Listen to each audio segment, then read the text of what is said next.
Hello everyone, welcome you all on my YouTube channel Future Mentor।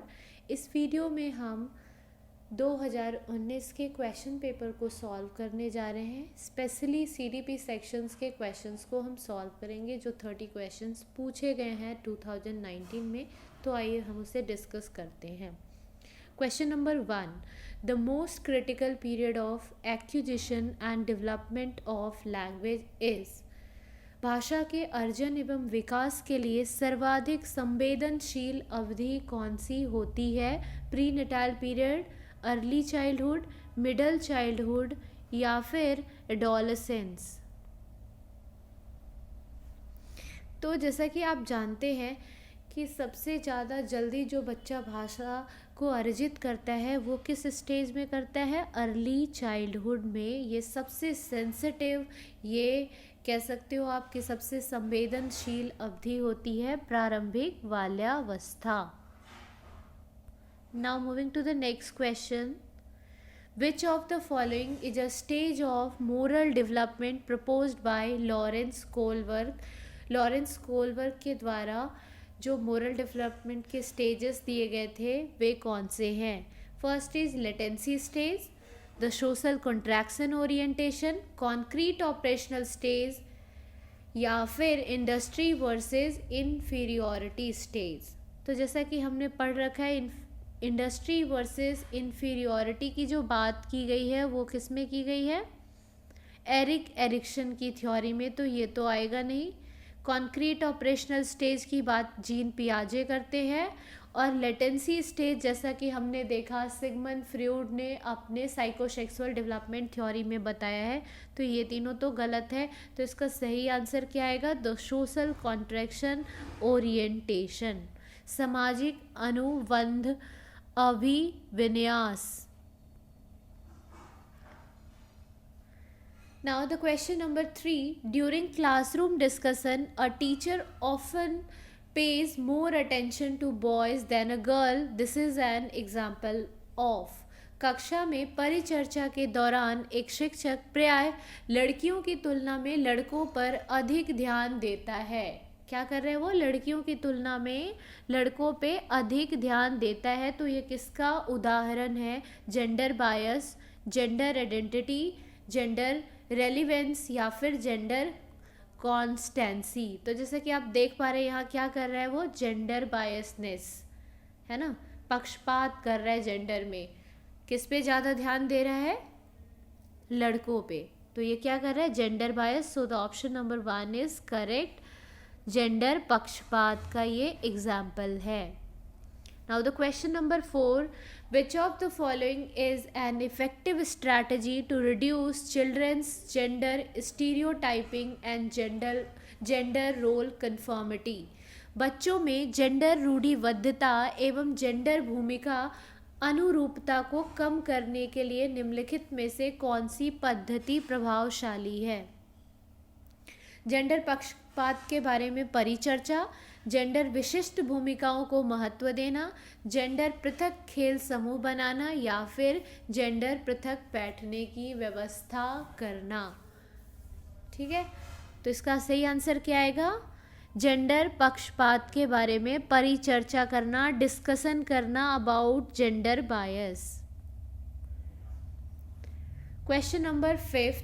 Which of the following theorists while viewing children as active seekers of knowledge emphasize the influence of social and cultural content on their thinking? निम्नलिखित में से किस मनोवैज्ञानिक ने बच्चों को ज्ञान से सक्रिय जिज्ञासु के रूप में देखते हुए उनके चिंतन पर सामाजिक एवं सांस्कृतिक विषय वस्तुओं के प्रभाव को महत्व दिया है? यहाँ जो इम्पॉर्टेंट लाइन है वो क्या है? सामाजिक एवं सांस्कृतिक, कल्चरल, सोशल एवं कल्चरल कंटेंट की बात की गई है। ऐसा कौन करते हैं? John B Watson, Lev Vygotsky, Jean पियाजे, लॉरेंस कोलबर्ग। हमने पढ़ रखा है कि social interaction, social and culture के इन्फ्लुएंस की जो बात करते हैं, सामाजिक एवं सांस्कृतिक विषय वस्तुओं की जो बात करते हैं वो है लेव Vygotsky. So Lev Vygotsky is the correct one. Option number B is the correct, second option जो है वो सही है। Next question number 6, while working on jigsaw puzzle 5 years old Nazma says to herself, where is the blue piece? No, not this is one, darker one that would go here and make this shoe.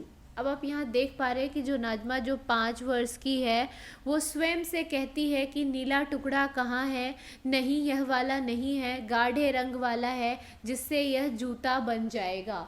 ये क्या कर रही है यहाँ पे, खुद को guide कर रही है। ऐसा बोल बोल के वो खुद को गाइड कर रही है, ऐसा जो बोल रही है कि नीला टुकड़ा कहाँ है, नहीं यह वाला नहीं है, गाढ़े रंग वाला है, ये करके वो क्या कर रही है, खुद को गाइड कर रही है।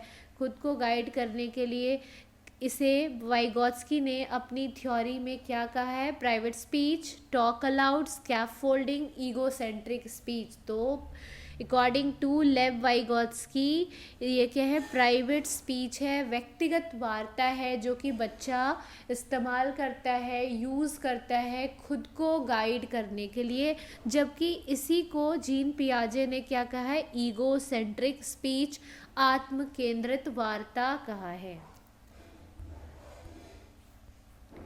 Next, question number 7, giving cues to a children and offering a support as and when needed is an example of। बच्चों को संकेत देना तथा आवश्यकता पड़ने पर सहयोग प्रदान करना निम्नलिखित में से किसका उदाहरण है। क्या करना है कि बच्चों को यहाँ पे आपको जस्ट एक सहयोग प्रदान करना है, पहले उनको संकेत देना है, फिर आपको सहयोग प्रदान करना है, कब तक, जब तक उसकी ज़रूरत है। ठीक है, तो ये सहयोग प्रदान करना हमने वाइगोत्स्की की थ्योरी में पढ़ रखा है। इसे क्या बोलते हैं, सहयोग प्रदान करने को स्कैफोल्डिंग। ठीक है, ढांचा। सो the correct one is option number 4। Which of the following behavior characterize the concrete operational stage as proposed by Jean Piaget?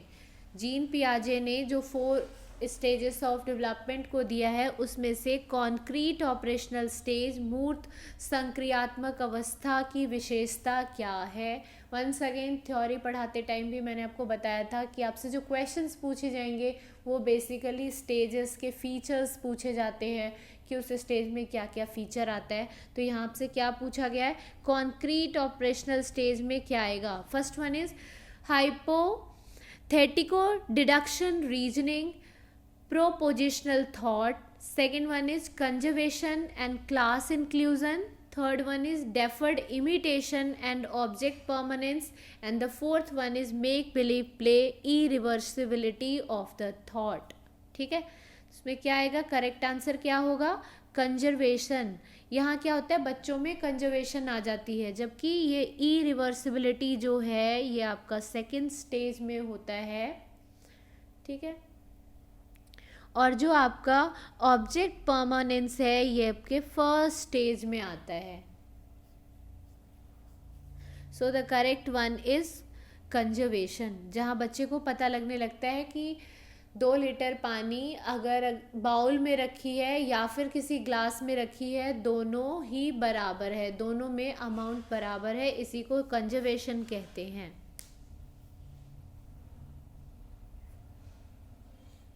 Next one is which of the following is Piagetian construct in the context of cognitive development children of children. बच्चों के संज्ञानात्मक विकास के संदर्भ में निम्नलिखित में से कौन सी पियाजे की संरचना है, स्कीमा, ऑब्जर्वेशनल लर्निंग, कंडीशनिंग या फिर रीइंफोर्समेंट। तो पियाजे ने किसकी बात की है, स्कीमा की।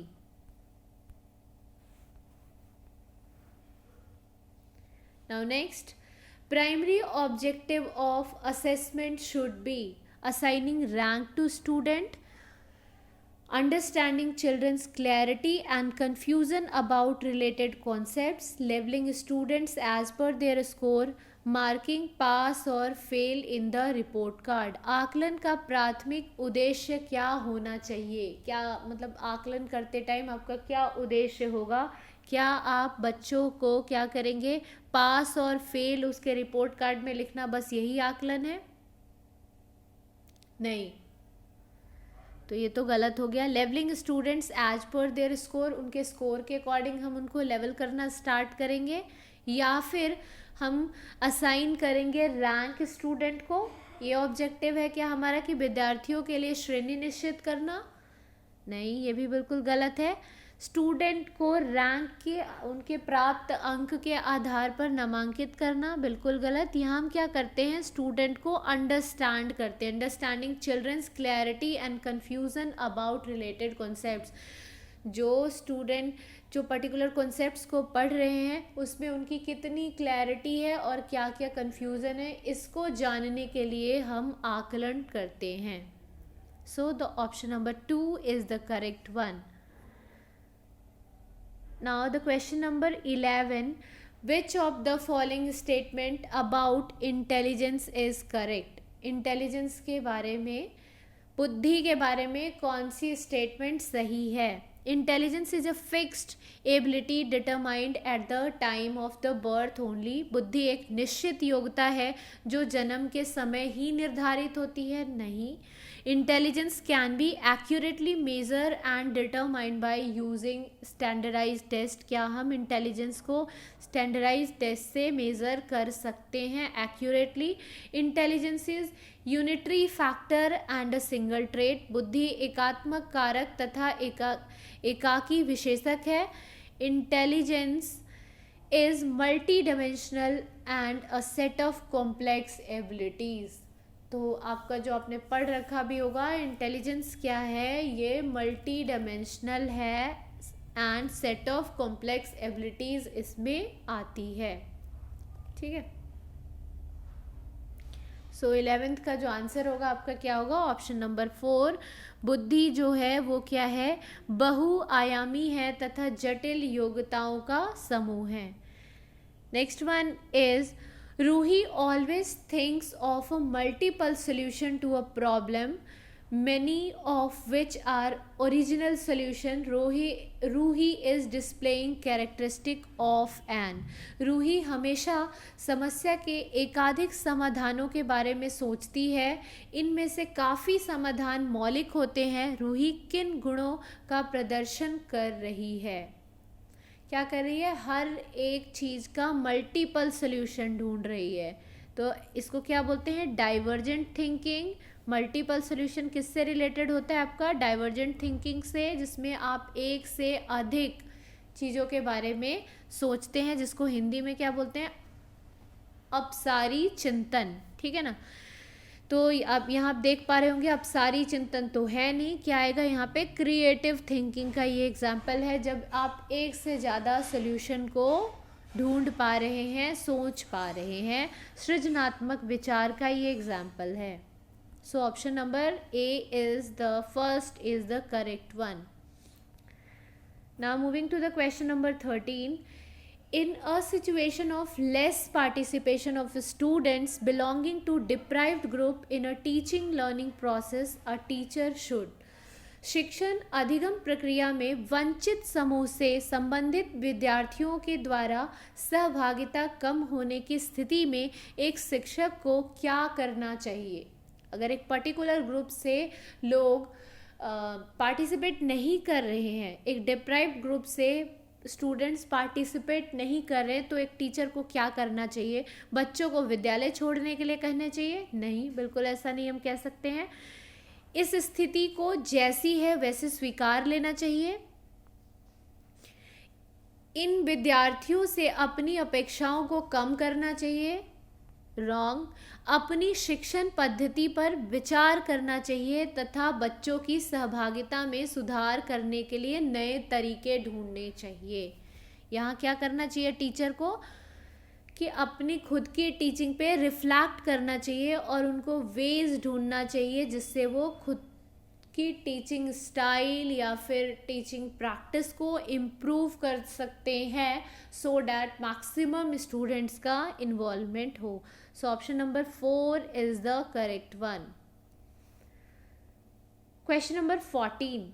In an inclusive classroom, a teacher does individualized education plan.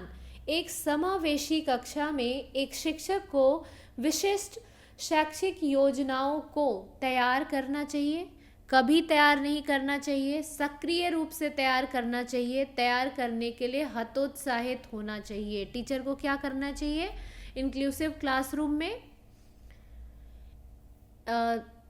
Individualised education plan को उन्हें एक्टिवली प्रिपेयर करना चाहिए। So option number 3 is the correct one. सक्रिय रूप से तैयार करना चाहिए। Question number 15, the primary characteristic of children with dyslexia include. ठीक है, जो डिसलेक्सिया जिन बच्चों में होती है उनकी प्राइमरी कैरेक्टरिस्टिक्स क्या होती है, हम रीडिंग डिसेबिलिटी को पढ़ चुके हैं एंड आई होप सो आप सभी को क्लियर भी होगा। ठीक है, और मैंने बताया भी था कि डिसलेक्सिया, डिस्ग्राफिया एंड ADHD से क्वेश्चंस पूछे जाते हैं। तो डिसलेक्सिया में कौन सी कैरेक्टरिस्टिक आती है? Attention deficit disorder. तो नो, ये क्या है आपका? ADHD है। ठीक है, divergent thinking, fluency in reading, बिल्कुल भी नहीं। यहाँ बच्चों में क्या होती है? पढ़ने में दिक्कत होती है, तो फ्लुएंसी की तो बात ही नहीं आती है। इनएबिलिटी टू रीड फ्लुएंटली या फिर engaging in repetitive locomotor action. यहाँ क्या होता है बच्चों में? Inability to read fluently. ठीक है, जैसा कि हम पढ़ भी चुके हैं, ये क्या है? ये काइंड ऑफ रीडिंग डिसऑर्डर है जहाँ पे बच्चों को पढ़ने में प्रॉब्लम होती है, पढ़ने में समस्या आती है। तो इसका जो सही आंसर होगा वो क्या है? Inability to read fluently. Next one is question number 16. The concept of inclusive education as advocate in Right to Education Act 2009 is based on. शिक्षा का अधिकार अधिनियम 2009 में उल्लेख की गई समावेशी शिक्षा की अवधारणा निम्नलिखित में से किस पर आधारित है? व्यवहारवादी सिद्धांत, अशक्त बच्चों के प्रति सहानुभूति अभिवृत्ति, a sympathetic attitude towards disabled, a right-based humanistic perspective, mainstreaming of the disabled by offering them primary vocational education। तो यहाँ किसकी बात की गई है? यहाँ पे बेसिकली जो बात की गई है वो है आपकी a right-based humanistic perspective की। So option number 3 is the correct one. Now moving to the question number 17. In the constructivist framework, learning is preliminary. संरचनावादी ढांचे में अधिगम प्राथमिक रूप से है। जब ये आपको पढ़ाया था मैंने जीन पियाजे, तब भी ये वर्ड बताया था। इसका मतलब होता है रचनावादी, और इनका मानना होता है कि बच्चे अपने ज्ञान का निर्माण, अपने संज्ञान का निर्माण खुद से ही करते हैं। ठीक है, यहाँ पे मेमोराइजेशन, रोट लर्निंग को प्रमोट नहीं किया जाता है। यहाँ बच्चे एक्टिवली पार्टिसिपेट करके खुद ही अपने ज्ञान का निर्माण करते हैं। तो देखिए इसमें इसके फीचर्स क्या होंगे, वो किस पे फोकस करता है? बेस्ड ऑन रोट मेमोराइजेशन, तो नो, यहाँ रोट मेमोराइजेशन की बात नहीं आती है। सेंटर्ड अराउंड रीइंफोर्समेंट, रीइंफोर्समेंट की बात भी नहीं की गई है। अक्वायर्ड थ्रू कंडीशनिंग, तो नो, ये बिहेवियरिस्ट मानते हैं। Focused on the process of meaning making, यहाँ जो बात की गई है वो मीनिंग मेकिंग की बात की गई है। अवबोधन की प्रक्रिया पर केंद्रित होता है, मीनिंग मेकिंग पे केंद्रित होता है। बच्चा एक्टिवली पार्टिसिपेट करता है, बच्चा अपने ज्ञान का निर्माण खुद ही करता है। Question number 18. Naive theories that children construct about various phenomenon. अनेक घटनाओं के बारे में बच्चों द्वारा बनाए गए सहजानुभूत सिद्धांतों के संदर्भ में एक शिक्षिका को क्या करना चाहिए? बच्चों के इन सिद्धांतों को अनदेखा करना चाहिए, बच्चों को दंडित करना चाहिए, बार बार याद करने के द्वारा एक सही सिद्धांत से में बदल देना चाहिए, प्रतिकूल प्रमाण एवं उदाहरणों को प्रस्तुत करके बच्चों को इन सिद्धांतों को चुनौती देना चाहिए। तो बिल्कुल सही, ये दंडित करना या बार बार कुछ और याद करवा के उस सिद्धांत के बदले कुछ और याद करवा देना, ये सब सही मेथड नहीं है। क्या करना चाहिए कि उनको कुछ ऐसे एग्जाम्पल्स देने चाहिए, कुछ ऐसे प्रूफ देने चाहिए जिससे कि आप उनकी सिद्धांतों को चुनौती दे सकते हैं। So option number 4 is the correct one. Next, child centred pedagogy promotes. Child centred pedagogy, child centred का मतलब बाल केंद्रित, छात्र केंद्रित, जहां आप छात्र को चिल्ड्रन को फोकस में रखते हैं, सेंटर पे रखते हैं। आपका मानना है कि बच्चा अपने ज्ञान का निर्माण खुद ही करेगा। ठीक है, तो यहाँ क्या किया जाता है, exclusive reliance on text book, giving primacy to children's experience. यहाँ बच्चों के अनुभव को प्रमुखता देना, रोट मेमोराइजेशन या levelling and categorisation of student based on ability. क्या करते हो आप, जैसे कि आपने देखा कि यहाँ चाइल्ड सेंटर्ड एजुकेशन है, बच्चों को केंद्र में रखा जाता है, बच्चों के अनुभव को प्रमुखता दी जाती है।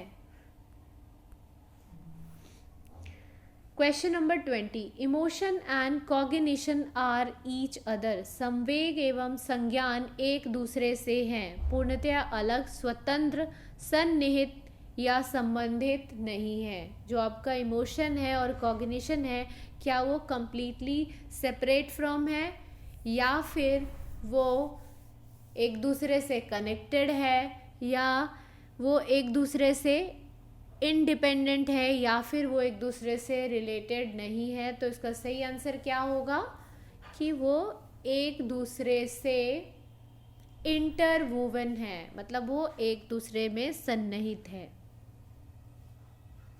Option number 3 is the correct one. Now moving to the question number 21, which of the following statement about learning is correct from constructive perspective। constructive perspective से learning किस तरीके से लिया जाता है। संरचनावादी सिद्धांतों के अनुसार अधिगम के बारे में निम्नलिखित कथनों में से कौन सा सही है। कंस्ट्रक्टिव पर्सपेक्टिविस्ट, अभी हमने कंस्ट्रक्टिव पर्सपेक्टिव देखा जिसमें क्या कहा जाता है कि बच्चे अपने ज्ञान का निर्माण खुद ही करते हैं। ठीक है, बच्चों को आप केंद्र में रखते हो, यहाँ पे मीनिंग मेकिंग की बात की जाती है। तो यहाँ हम देखते हैं learning is the process of reproduction and recall. क्या लर्निंग जो प्रोसेस है वो स्मरण की प्रक्रिया है, रिकॉल करने की। Learning is the process of rote memorization, क्या आप यहाँ पे रट्टाफिकेशन करेंगे। Learning is the condition of behaviour by repetitive association, या फिर learning is the process of construction of knowledge by active engagement. तो ये वाला स्टेटमेंट बिल्कुल सही है कि यहाँ जो बात की जाती है कि अधिगम जो है वो सक्रिय वियोजन के द्वारा ज्ञान की संरचना की प्रक्रिया है। आप यहाँ एक्टिवली पार्टिसिपेट करके नॉलेज को गेन करते हैं। Next is question number 22, presenting student with a clear example and non example. विद्यार्थियों को स्पष्ट उदाहरण एवं गैर उदाहरण देने का क्या परिणाम है। जो आप बच्चों को क्लियर एग्जाम्पल देते हैं, ठीक है, या गैर उदाहरण देते हैं, उनका क्या परिणाम है। Is an effective way to encourage conceptual change, leads to confusion in the mind of student. क्या ऐसा होता है कि क्लियर एग्जाम्पल देने से बच्चों के दिमाग में कन्फ्यूज़न आ जाता है? तो नहीं, बिल्कुल गलत है। Causes gap in their understanding, ऐसा करने से बच्चों में गैप आ जाएगा अंडरस्टैंडिंग में अगर आप क्लियर एग्जाम्पल दोगे तो बिल्कुल गलत।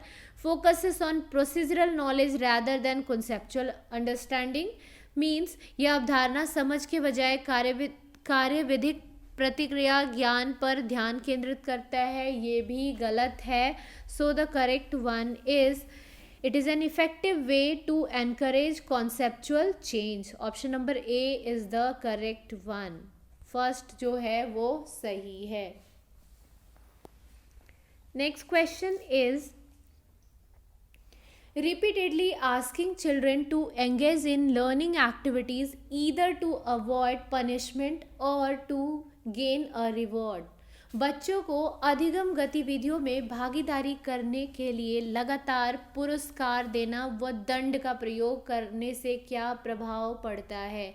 आप क्या करते हो कि बच्चे लर्निंग में पार्टिसिपेट करें, इसके लिए आप क्या कर रहे हैं, उसे या तो बार बार पुरस्कार दे रहे हैं या फिर उसे दंड दे रहे हैं। इससे क्या प्रभाव होगा, बाहरी अभिप्रेरणा कम होती है, आंतरिक अभिप्रेरणा बढ़ती है। यह बच्चों को प्रदर्शन आधारित लक्ष्यों के बजाय निपुणता पर ध्यान देने के लिए प्रोत्साहित करेगा। अधिगम में बच्चों की स्वाभाविक अभिरुचि तथा जिज्ञासा कम हो जाती है। तो आप जो रिपीटेडली लर्निंग एक्टिविटीज़ को प्रमोट करने के लिए आप क्या कर रहे हो, यहाँ पर बच्चों को आइदर रिवॉर्ड दे रहे हो या फिर पनिशमेंट दे रहे हो। इससे क्या होगा कि बच्चों का जो नेचुरल इंटरेस्ट है, क्यूरियोसिटी है लर्निंग के टुवर्ड्स, वो डिक्रीज हो जाएगी।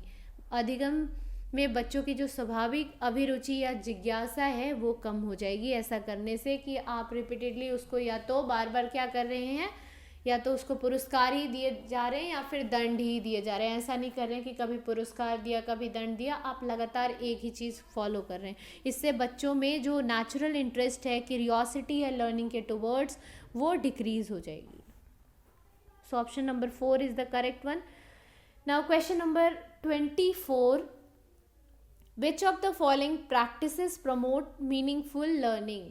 मीनिंगफुल लर्निंग को कौन सी प्रैक्टिस जो है वो प्रमोट करेगी? कॉर्पोरल पनिशमेंट, जैसे कि शारीरिक दंड देना, मुर्गा बना देना, ऐसा करने से होगा क्या कि उनकी मीनिंगफुल लर्निंग होगी? या फिर कोऑपरेटिव लर्निंग इन्वायरमेंट प्रोवाइड करके करा सकते हैं, या फिर उनसे कॉन्टिन्यूअस एंड कॉम्प्रिहेंसिव इवैल्यूएशन करके, या फिर कॉन्स्टेंट कॉम्पेरेटिव इवैल्यूएशन करके, बार बार निरंतर तुलनात्मक मूल्यांकन करके। तो इसका जो सही आंसर होगा वो होगा सेकंड एंड थर्ड। अब देखते हैं सेकंड एंड थर्ड कौन से ऑप्शन में है। So option number 2 is the correct one. ठीक है, आप क्या करेंगे, बच्चों को कोऑपरेटिव लर्निंग इन्वायरमेंट देंगे जहाँ वो एक दूसरे के साथ डिस्कस करके पढ़ सकते हैं, कोऑपरेशन के साथ पढ़ सकते हैं, और आप बच्चों को कॉन्टिन्यूअस एंड कॉम्प्रिहेंसिव इवैल्यूएशन करेंगे, उसके हर एक एस्पेक्ट्स की इवैल्यूएशन करेंगे। Question number 25, how can a teachers facilitate understanding of complex concepts in a children? शिक्षक बच्चों की जटिल अवधारणाओं की समझ को किस प्रकार सहज बना सकता है या सहज कर सकते हैं? ठीक है, क्या बोला गया है, जो इम्पॉर्टेंट ये है कि टीचर जो है कॉम्प्लेक्स कॉन्सेप्ट्स को कैसे इजी बना सकता है, बाय डिलीवरिंग अ लेक्चर, एक व्याख्यान देकर, बाय ऑर्गेनाइजिंग कॉम्पिटिटिव इवेंट्स, प्रतियोगितात्मक अवसरों की व्यवस्था करके, या रिपीटेटिव मैकेनिकल ड्रिल करा के, बार बार कोई काम करवा के, या फिर by providing opportunities for exploration and discussion. तो आप क्या करोगे, बच्चों को एक्सप्लोर करने के लिए अपॉर्चुनिटी दोगे। चाइल्ड पेडागोगी में जो आपको सबसे ज़्यादा ध्यान देनी है क्वेश्चंस करते टाइम, वो ये ध्यान देना है कि जहाँ कहीं भी क्वेश्चन में आपको दिखे कि चिल्ड्रन का इंगेजमेंट हो रहा है, चिल्ड्रन जो है इन्वॉल्व हो रहे हैं, एक्टिवली पार्टिसिपेट कर रहे हैं, वो वाला जो आंसर होगा वो बेस्ट होगा।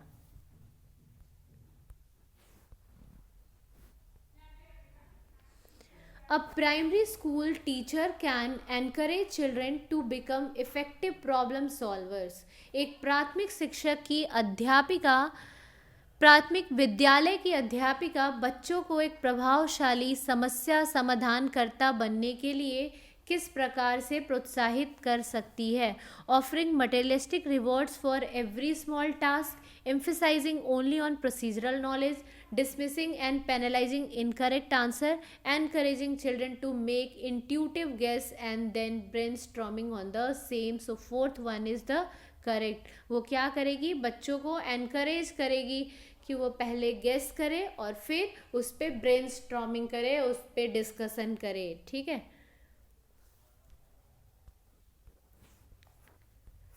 Next question number 27, In which of the following periods does physical growth and development occur at a rapid pace?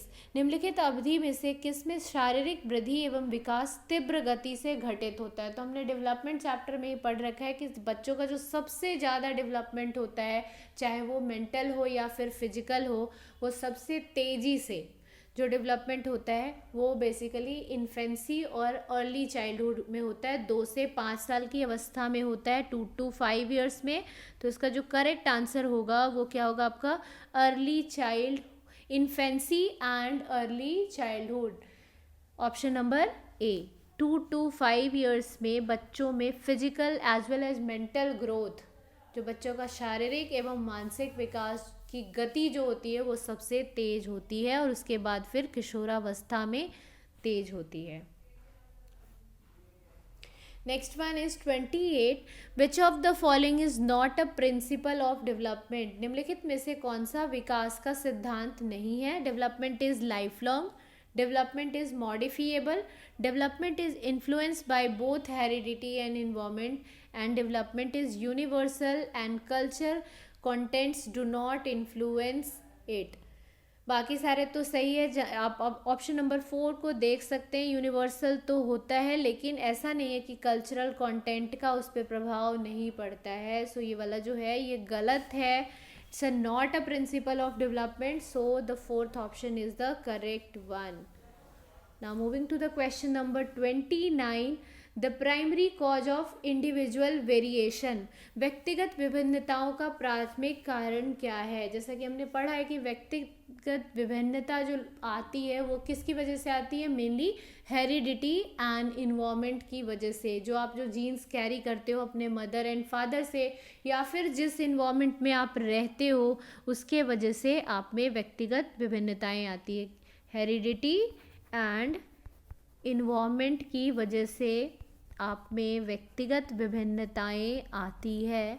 तो यहाँ क्वेश्चन पूछा गया है कि क्या प्राइमरी कॉज है, and the options are the genetic code received by the individual from birth parent, the inborn characteristics, the environmental influence, the complex interplay between heredity and environment। सारी option सही है लेकिन जो बेस्ट ऑप्शन है वो क्या है?